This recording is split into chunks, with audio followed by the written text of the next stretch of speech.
السلام علیکم ورحمۃ اللہ وبرکاتہ۔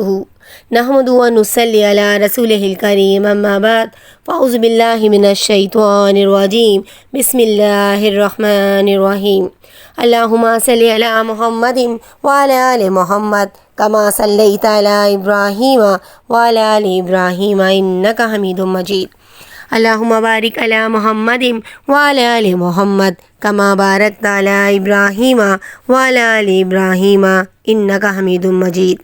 تمام تعریفات توصیفات اللہ سبحانہ و تعالیٰ کے لیے جو تمام جہانوں کا پالنے والا ہے، اور درود و سلام ہو ہمارے آخری نبی حضرت محمد مصطفیٰ صلی اللہ علیہ وآلہ وسلم پر۔ معزز سامعین، ہمارا آج کا موضوع ہے تقویٰ۔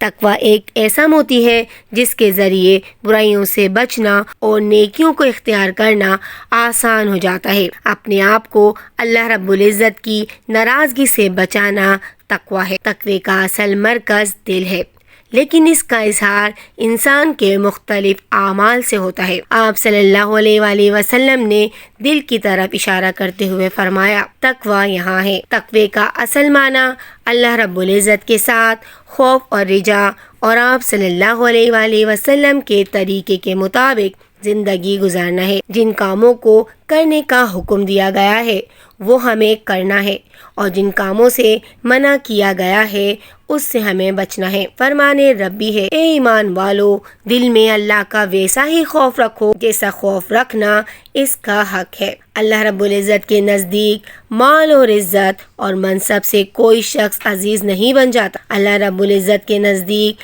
عزت کا معیار صرف اور صرف تقویٰ ہے۔ جو اللہ کا خوف رکھتا ہے وہ متقی اور پرہیزگار بندہ ہوتا ہے۔ فرمان ربی ہے، اے ایمان والو، اللہ سے ڈرو اور سیدھی سچی بات کہا کرو۔ اس نے ہمیں شریعت کے تمام احکامات پر عمل کرتے ہوئے اس دنیا فانی میں اپنی زندگی بسر کرنی ہے، کیونکہ اللہ رب العزت کے نزدیک ہم سب میں عزت والا وہ ہے جو متقی ہے۔ اگر ہم سے کوئی غلطی ہو جائے تو ہمیں فوراً دل سے اللہ رب العزت سے معافی مانگنی چاہیے۔ ہمارا رب نہایت رحم کرنے والا ہے۔ فرمان ربی ہے، تقوی کا راستہ جو اختیار کرے گا وہ دونوں جہانوں میں کامیاب ہو جائے گا۔ متقی انسان حق اور باطل کے درمیان آسانی سے فرق کر سکتا ہے۔ اس کے غم اللہ رب العزت دور کر دیتے ہیں اور اسے بہت زیادہ رزق عطا فرماتے ہیں۔ اسے اللہ رب العزت کی محبت حاصل ہوتی ہے اور اسے جہنم سے نجات ملتی ہے۔ ہر مسلمان کی یہی خواہش ہوتی ہے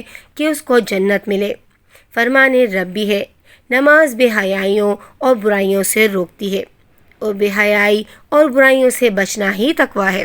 انسان جب مال جیسی مرغوب چیز کو اللہ رب العزت کے حکم کے مطابق خرچ کرتا ہے، یعنی وہ زکوٰۃ ادا کرتا ہے، صدقہ و خیرات کرتا ہے، اس نیت سے کہ اس کو رب کی رضا اور خوشنودی حاصل ہوگی۔ اسی طرح جب انسان روزہ رکھتا ہے تو اللہ رب العزت نے فرمایا، اے ایمان والو، تم پر روزے فرض کیے گئے ہیں جس طرح تم سے پہلی امتوں پہ فرض کیے گئے تھے، تاکہ تم متقی بن جاؤ۔ یعنی روزہ رکھنا بھی متقی اور پرہیزگار لوگوں کی نشانیوں میں سے ایک ہے۔ حج، دنیا کے ہر علاقے سے لوگ حج کرنے کے لیے جاتے ہیں، اور یہ جم غفیر ہمیں اس بات کی یاد دلاتا ہے کہ روز قیامت بھی اللہ رب العزت ہم سب کو اسی طرح اکٹھا کرے گا۔ یہ وہ جگہ ہوگی جہاں دودھ پلانے والی ماں اپنے بچے تک کو بھول جائے گی۔ دنیا کی زندگی آخرت کی کھیتی ہے۔ ہم جو کچھ دنیا میں کریں گے اس کا بدلہ ہی ہمیں آخرت میں ملے گا، جو ہمیشہ ہمیشہ کی زندگی ہے۔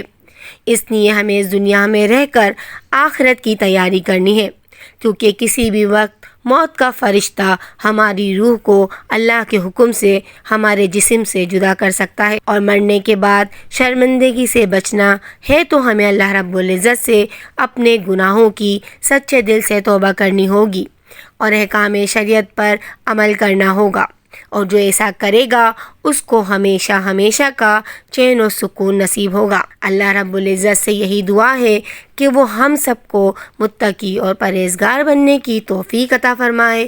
آمین یا رب العالمین۔